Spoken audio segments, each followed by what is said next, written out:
Namaskar everybody and welcome to the Navaratri Satsang for today's topic. So let us get started. Let us do the prarthana. By the Guru's grace and the will of Sri Krishna, we have all assembled for this Navaratri Satsang. May we have their guidance to be able to learn and adopt the teachings of the great Acharyas to progress on the path of our sadhana. Guru Parampara. Lakshmīnath Samarambham Nathayamuna Madhyamam Asmadacharya Paryantam Vande Guru Paramparam. Next, we will offer obeisances to the Alvars. Bhutam Sarascha Mahadahvaya Bhattanatha Shri Bhakti Sara Kulashekara Yogi Vahan Bhaktangri Renu Parakala Yatindra Mishran Srimat Parankushamunim Pranatosmi Nityam. Salutations to Srimad Ramanujacharya. Yo Nityam Achyuta Padambuja Yugma Rugma Vyamohatastaditarani Trinaya Mene Asmat Gurur Bhagavatosya Dayaika Sindhoho Ramanujasya Charanam Sharanam Prapadye. Let us offer our namaskar to Swami Pillai Lokacharya, on whose grantha we are studying this entire topic of Navavidha Sambandham. Lokacharya Gurave Krishna Padasya Sunave Samsara Bhogi Santhasta Jiva Jiva Tave Namaha.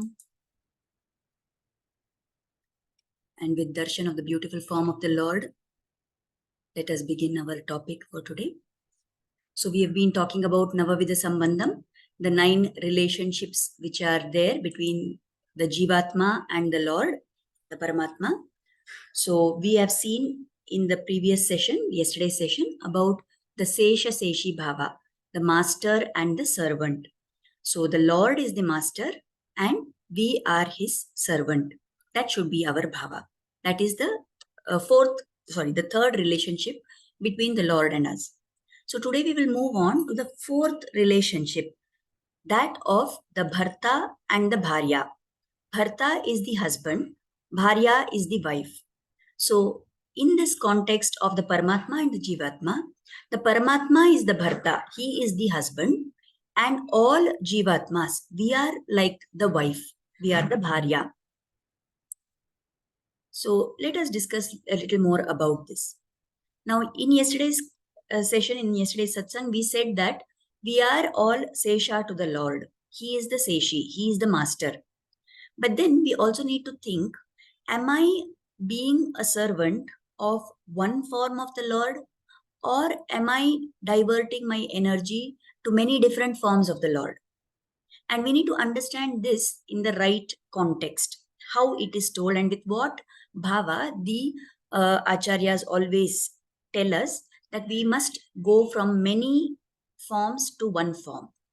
Now, many times the sampradaya to which I belong, the Sri Vaishnavas, we are accused of being narrow-minded because we say that we owe allegiance, we are loyal only to Sriman Narayana and to nobody else. So we do not enter into the temples of Shiva, Ganesha, etc. We do not celebrate those festivals. And it is said that when people who are basically Shaiva or Smartha by Sampradaya, they do go to the Vishnu temples, and why these Sri Vaishnavas, they don't come, and things like that. So the concept that is involved here is what is called as Ananyarha Sheshatvam. The concept that this Jivatma belongs only to the Lord Sriman Narayana. Just as a chaste wife, a pativrata, is loyal only to one husband, with that same concept, we are loyal to Sriman Narayana. Now, if you just take it in the worldly context, if there is a lady who is married and she says, yes, my husband will provide for me, but then she also says, okay, the neighbor will also provide me something, the friend will also provide me something, and she starts having relations with everybody else, we will blame the woman of not being of sound moral character, isn't it? So if we say that the Paramatma is the Bharta, he is the husband, and all Jivatmas are the Bharya, Now, within us, there is no concept of male and female. It may be only the Sharira that we have taken, which is a male and female. But the Atma has no gender, isn't it? So, for the Atma, all the jeevatmas, they are all considered feminine Swarupa. And only the Lord is Purusha. And not just Purusha, he is Purushottama. That is why, even at the time of the marriage, when the mantras are chanted, it is told, the father of the bride, he chants mantras, and in that reference is made to the groom. He says, I am giving my daughter to this person who is Vishnu Rupa. So it is in the form of Vishnu, in the form of Narayana, that the groom is looked upon. And this wife is considered like Lakshmi, who is being wedded to Lord Narayana. Now, in our sadhana also, we should have this same concept that, now please don't get the idea that I am saying that everybody should follow Sriman Narayana, because that is going to be difficult for us. However, God has made us to be born in a particular family, in a particular kula, in a particular sampradaya. So let us take whoever is the deity for us as our Swami, as our Bharta, and let us stay loyal to that one deity, because it is important to focus all our energy and effort in sadhana on one form of the Lord. There are some people who have a practice that on particular days of the week, they will go to particular temples of particular deities, or they will worship particular lords. At the very basic level, it is fine. It is better than not doing any puja, not doing any sadhana. But as we go further and further, now, even if we look in worldly life, when we are having an education, right? The child in school studies so many subjects. The minute he comes into PUC, then there is a narrowing down. Either you take science, or you take commerce, or you take arts. And then further, when you go into the graduation stage, it is even more concentrated.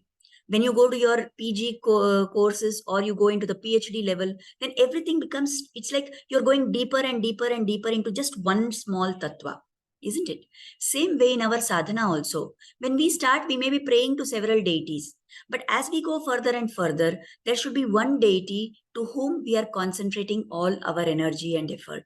And that deity, only when we have that kind of single-minded focus, will our, nishtha, our shraddha, all that will develop towards that one form. And that is what will protect us at all times. So if we are going to many different deities and all, somewhere it shows that in our mind, we are, not very sure that, okay, let this Lord protect, or let that Devata protect, or let that somebody else protect, and so on. But ultimately, it is the Paramatma who protects, isn't it?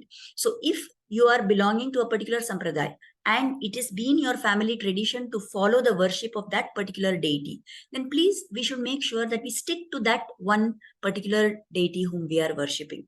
So in my case, it is Lord Sriman Narayana. In somebody else's case, it may be some other form of the Lord.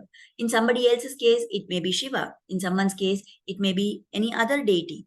But we must remember that we need to focus our energy on these particular one form, which is part of my kula, my sampradaya. Now, there is a story which is told, about this, about how Swami Ramanujacharya was actually so stringent about following this norm. So once there was a temple procession that was going at Sri Rangam temple. The Lord, his Utsava Murti, was being taken around in the Utsava. Now, as they were going and walking around, it suddenly started to pour. It started raining very heavily. So what the Archakas did, the people who were the, Sevadharis there, what they did, they don't want the Lord's Murti to get wet in the rain, isn't it? So immediately, at that point, right when it started pouring, there was a Shiva temple. So they took the Murti of the Lord inside and they took shelter in the rain. Now the priests of that Shiva temple, they saw that Swami Ramanujacharya was standing outside only, getting wet in the rain, but he refused to come inside the temple.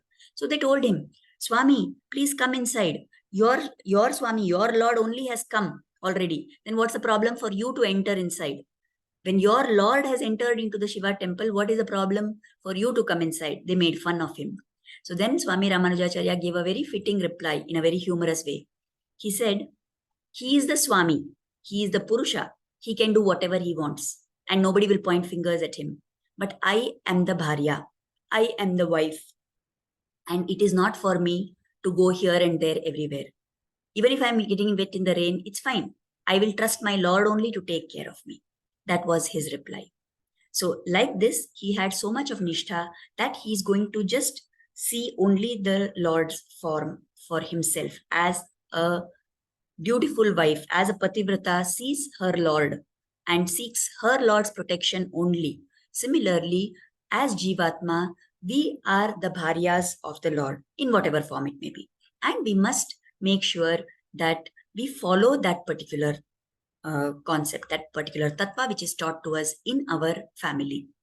Now, please don't, feel that here there is some kind of superior, inferior, nothing like that. It is just that whatever sampradaya we are in, we must be following that.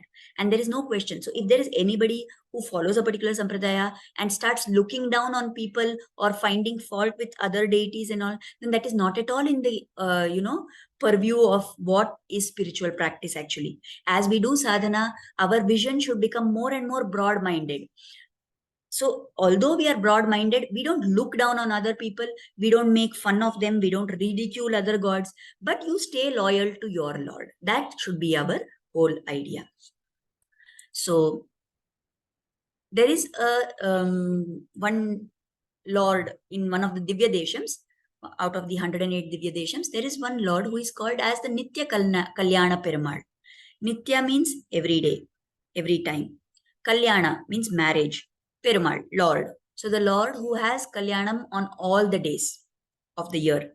Now we know that normally in the temples on particular occasions, they will celebrate what is called as Kalyanotsava. So the wedding of the Lord and the Devi will be celebrated, and in that we all partake and we have blessings from them. Now this is a Lord who is called as Nitya Kalyana Perumal because every day he is wedding one Devi. So what is this story of this Lord? So in a place near to Chennai, between Chennai and Kanchipuram, this temple is there, Tiruvendidai. So in that temple, this Lord Nitya Perumal is there. Now, why this is relevant to us here is, if you look at this picture of the Lord, this Lord's form is so beautiful. So there is one black color mole, like, what do you call that? Kajal or something which is placed. A black spot is placed on the face of the Lord to ward off the evil eye, so that nobody should look at him and, evil eye, cast an evil eye because he's looking so beautiful. And if you look at the Vakshasthala of the Lord, there is Mahalakshmi Devi sitting on the Vakshasthala. So what is told in this, why this is relevant to us is, actually the story of why this Lord is called Nitya Kalyana Perumal is that once there was one Rishi called Galava Rishi. And this Galava Rishi, because of some kind of event which had happened in his life, he had 360 daughters. And he said, who is going to marry all these 360 daughters, right? And then one brahmachari came there one day and he was looking very lakshanavagi, very handsome, very filled with all the beauty. So he decided that, and he told that brahmachari that you please get married to my daughters. So there were 360 daughters, and as per our Hindu almanac, our calendar, there are 360 days in a year. So every day this Lord got married. It was, who was that brahmachari? It was actually the Lord, this Lord. And Lord got married to one of the Devis, one of the girls on each of the day. And finally on the last day, then he made all of them together into one Devi and called as Akhilavalli. So Akhila means everything, all put together, isn't it? So this is the story behind this Lord. And in fact, it is told that anybody who is having difficulties in fixing marriage of their children, they visit this temple and they pray to the Lord there, and then they have their desire fulfilled.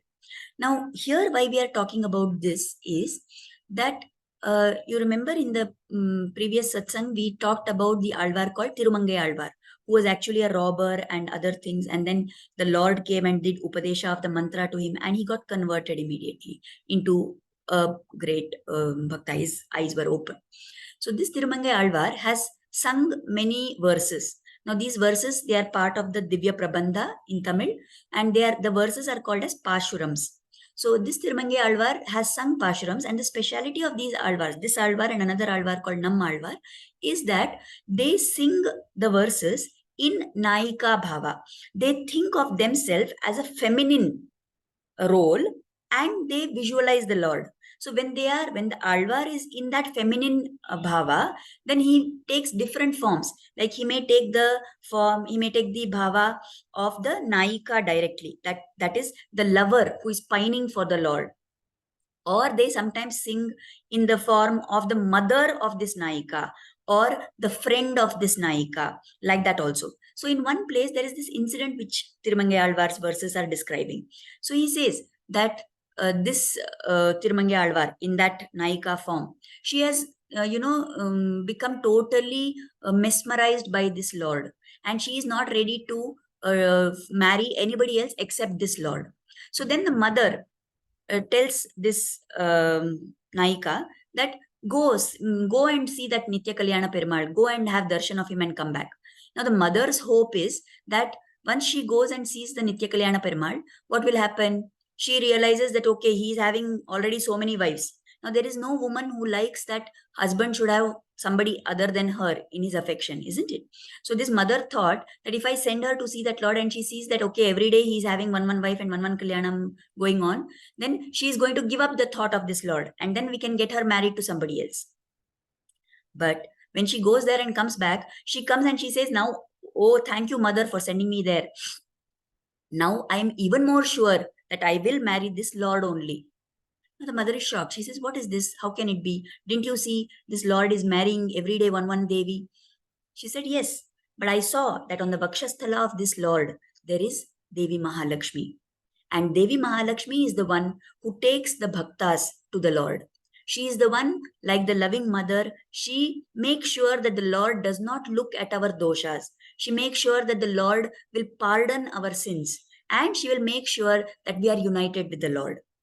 So this bhava of the Alvar in that Naika form, that he wants to marry the Lord. What is this marriage that we are talking about?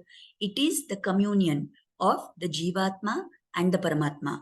So when these Alvars are singing as the Naika, they are not singing like how ordinary world, normal worldly people, lovers are singing. But this is the highest form, what many times is called as Madhurya Bhakti, right? So where there is this sensual love which is expressed, the Madhurya Rasa is there, that Shringara Rasa is there of the person who is singing that to the Lord. And it is meant to communicate to us that this is the bhava, that the Lord is the Bharta and we are the Bharya. So in that bhava, just as the lover does not want to be separated from her Lord, just as she pines for him in his absence, and just as she finds joy only in his presence, so should be the bhava of the bhakta, that he can't stay even a moment without the Lord, without memory of the Lord, without remembering the Lord. So that should be the bhava. That is how intense our sadhana should be. Now, to take the examples of the bhakta who matches this, bhava of the being the wife of the husband, let us take the example of Mirabai. We all know about Mirabai. Everybody, there is no person who has not heard the story of Mirabai. When she was a small child, one day there was a procession which was going. It was a marriage procession.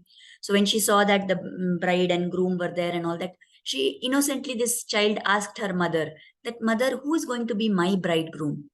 And her mother, half jokingly, half seriously, we don't know, she pointed to one murti of Krishna which was there in their house and she said, see that Kanaya, see that Krishna, he is your bridegroom. And from that day, Meera continuously kept feeling that this Giridhar Gopal is going to be my husband. I am only meant for him. Now, as she grew older, they got her married to somebody else who was the Rana of that particular place in Rajasthan. He was the king there. She would do all her duties in the house, but then as soon as she finished all her work, she would rush to the temple of Krishna. She would spend time there. She would be in satsang in that place. She would mingle very freely with all the sadhus, all the bhaktas who came there. And this was not liked by people in her house, in her family. And everyone tried to slander her. They tried to defame her. They cast aspersions on her character.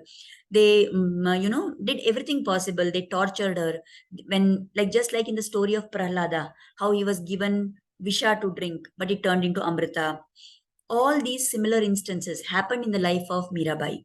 And she continued to go through all that because she had her mind fixed firmly on her Lord Krishna. However, at some point of time, it became too difficult for her to bear because as her bhakti intensified and became more and more, she found that she could not even for a moment stay without thinking of Krishna. And having to do all the other things and having to deal with all the negativity of the people who were troubling her became too much because then her mind would not think about Krishna, it would think about those negative things. So then it is said, at that time, she wrote a letter to Sant Tulsidas. We know Tulsidas, isn't it? He is the composer of the famous Ramcharitmanas.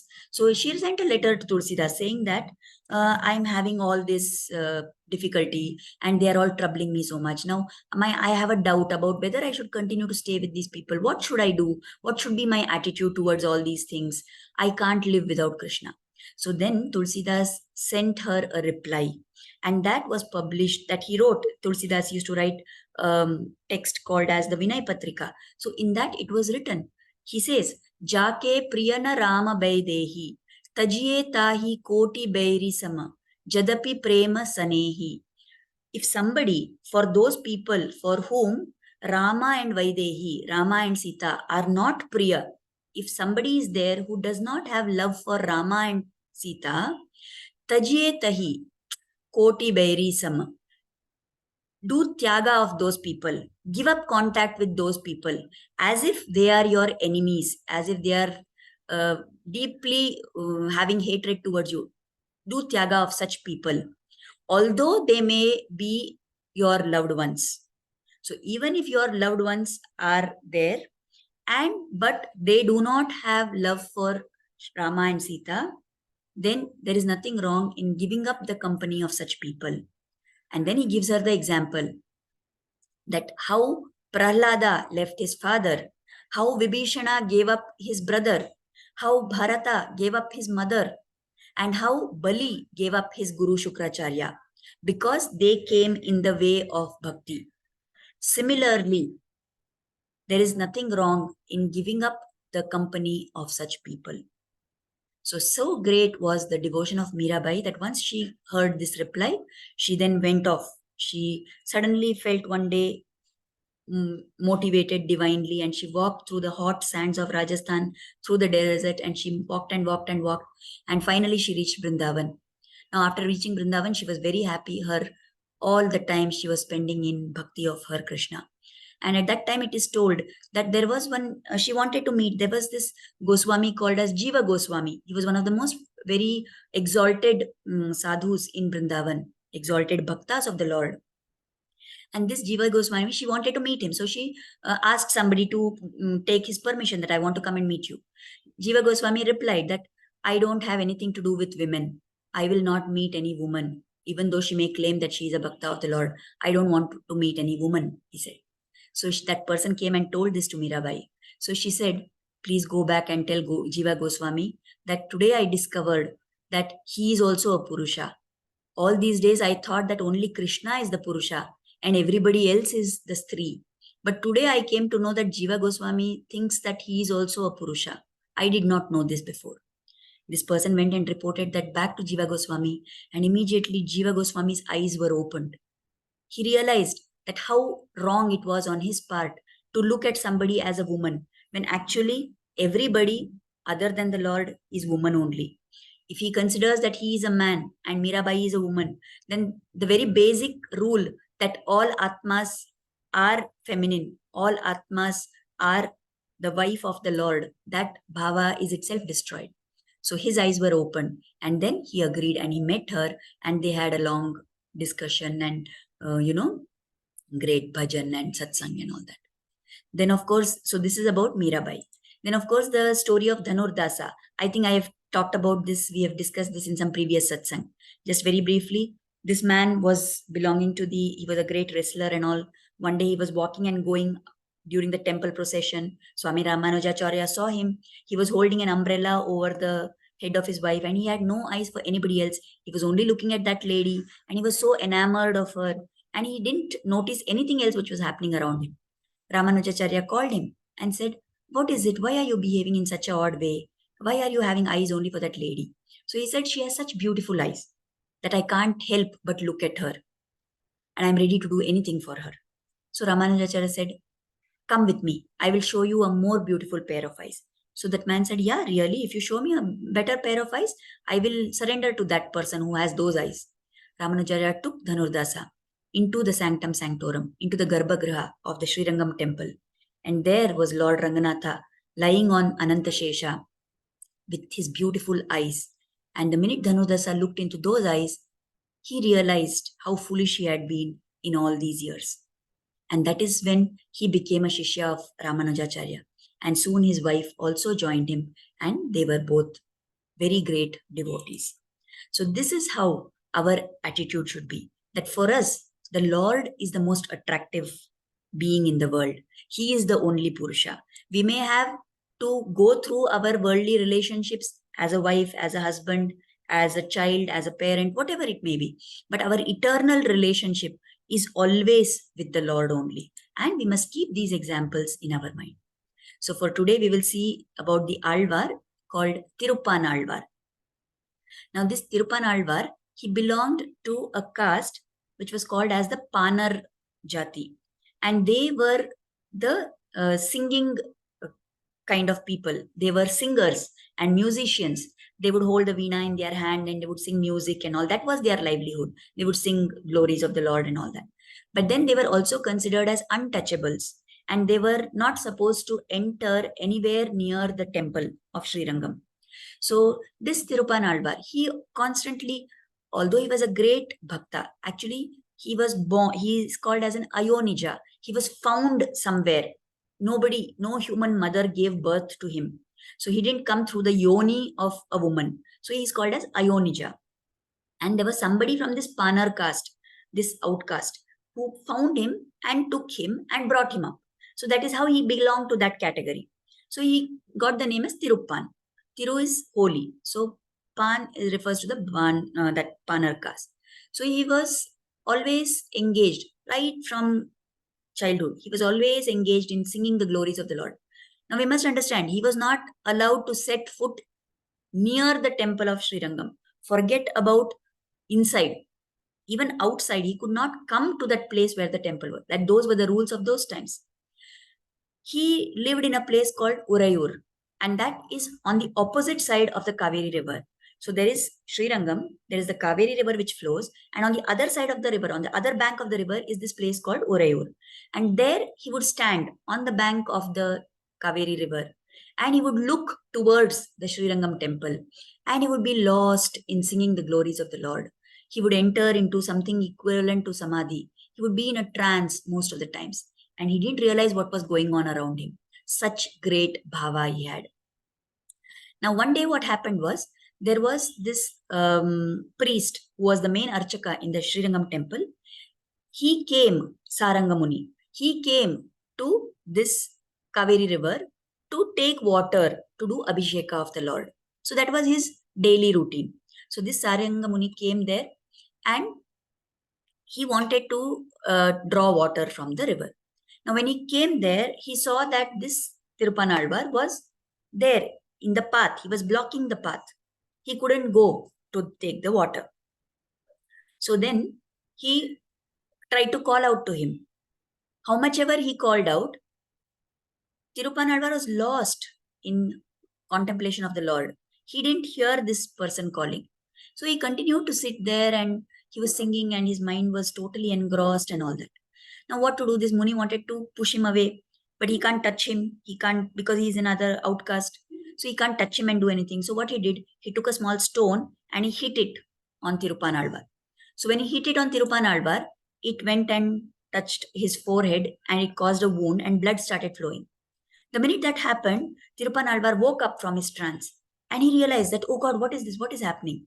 But see his greatness. He never thought that, oh, I'm an outcast. Oh, they are looking down upon me. He said, oh, the Swami has come for doing Kainkarya for the Lord and I have blocked his path. Oh, such a great crime I have committed. And begging for forgiveness of that priest, he moved away. He moved aside and he said, please, please, I'm sorry. Please, I should not have disrupted you like this. I should not have stopped your seva. Please continue. Go ahead and like that. Now, this priest took the water from the river and he went back to the temple. And then when he went and looked, The doors were closed. The Lord had closed the doors. He knocked and knocked, and then he heard the Lord's Ashariri voice telling that I will not open the doors. Then he begged, and finally the Lord opened the doors, and what a surprise! He saw blood flowing from the forehead of the Lord. And he said, what is this? What has happened? Who hit you? Who did this to you? So the Lord said, you only did this. No, I didn't hit you. How did I have not done this. He said, what did you do to my alvar? And then this Sarangamuni realized that, oh, the Lord and Tirupanalvar are not different. He is in the Lord and the Lord is in him. So when I hit the stone, it may have hit the physical body of Tirupanalvar, but it is the Lord who is hurt by my action. So he begged forgiveness of the Lord and he said, what should I do now? How can I make it proper? What should I do? So the Lord said, you go and bring that Tirupanalvar into my Sannidhi. Now please understand, all his life, Tirupanalvar had not been able to have darshan of the Lord. And yet how great was his bhakti without even looking once at the form of the Lord.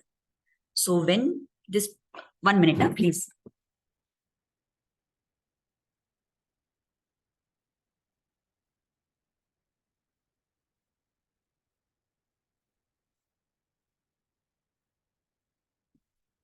So when this Lord told the priest that go and bring him here. So he rushed. Then the minute he rushed there, Tirupanalvar refused to come. He said, no, it is prohibited for me to go into the temple. How can I come there? I will not come. I have been told that I should not step foot in that temple. How can I come there? So then the Archaka told him, he said, if you will not keep your steps, fine, don't keep your step. I will carry you. And he carried Tirupanalvar and brought him into the temple. Brought him right from the gates of the temple through all the prakaras until finally they reached the Garbhagudi. As they started walking through the temple, that is why actually Tirupanalvar is called as Muni Vahana, because he had the Muni as his Vahanam. So Tirupanalvar is also referred to as Muni Vahana. So when, as he started walking in through the temple, he started singing praises of the form of the Lord. And he composed this prabandha called as Amalanadi Piran. And that Amalanadi Piran, what is that meaning of that Amalanadi Piran? It means Amalan. Amalan is the blemishless one. Who is that? The Lord. And who is this Lord? He is the Adi Piran. Adi means the one who is always there without beginning or end. And Piran means the Lord. Just there are 10 shlokas in this, 10 pasharams in this. And in the last verse, Tirupanalvar says that now that these eyes of mine have seen this Lord who is the color of the cloud, now that my eyes have seen this cowherd who ate the butter with his mouth, now that I have seen this Lord who is the king of the universe, this Ranganatha, and he is the nectar from my eyes. And having seen this nectar with my eyes, I don't want to see anything else. That is the last verse. In each of the 10 verses, as he starts describing the glorious form of the Lord, starting from the feet of the Lord, moving upwards. And finally, as his eyes look at the divine face, the divine eyes of the Lord, he says this, that now that I have seen this divine form of my Lord, there is nothing else that I want. This is my amudam, this is my nectar. And now I don't want to see anything else. And saying that, he walked towards the Lord and he disappeared into the Lord. So they say that, the acharyas say that this cowherd boy who devoured the butter, in the same way, he devoured me.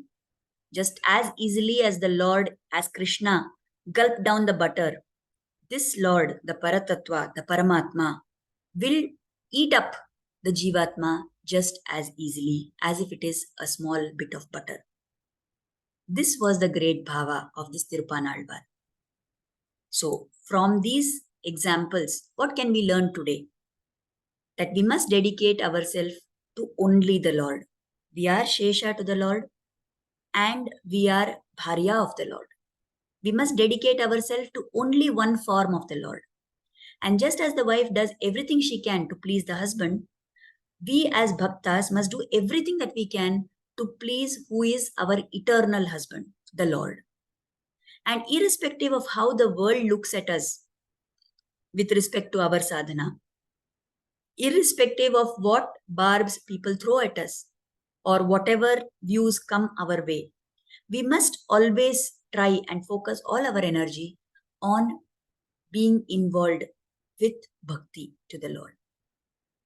You must have heard that famous story which is told about how there was a Shishya who told the Guru that I want to see God, I want to see God, I want to meet God.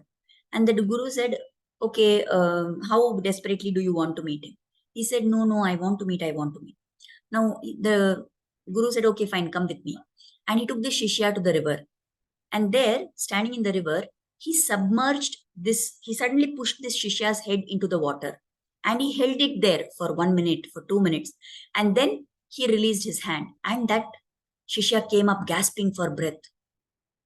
The Guru told him, the day when you have like this kind of a gasping to see the Lord, the day, how did you feel when you were underwater? How desperate were you for the breath?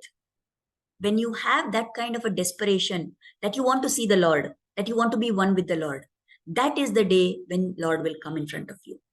So let us remember that story and let us see and try to increase the intensity of our sadhana so that we are able to attain a higher stage in our sadhana, so that we go further and further towards the Lord.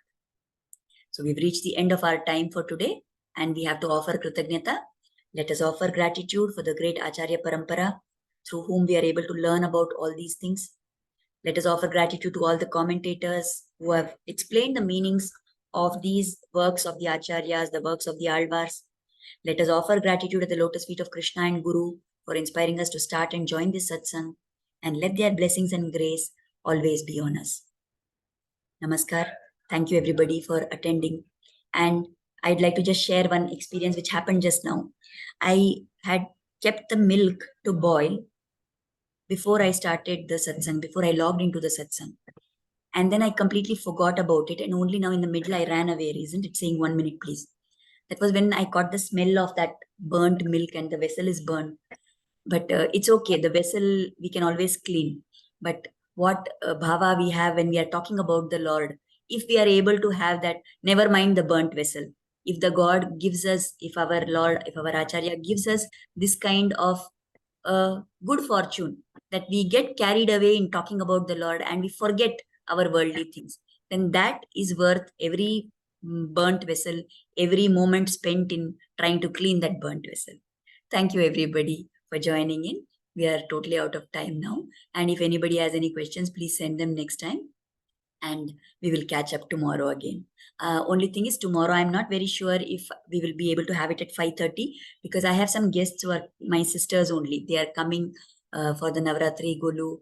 They may reach here by around 4:35. So I doubt if 5:30 will be possible. Whatever is the time, I will inform in the group. So maybe around after 6:30, I will be able to log in and we can join. And whoever can join at that time, we can join in and have the satsang. Satsang will definitely be there anyway. There is no doubt about that. Thank you so much and namaskar.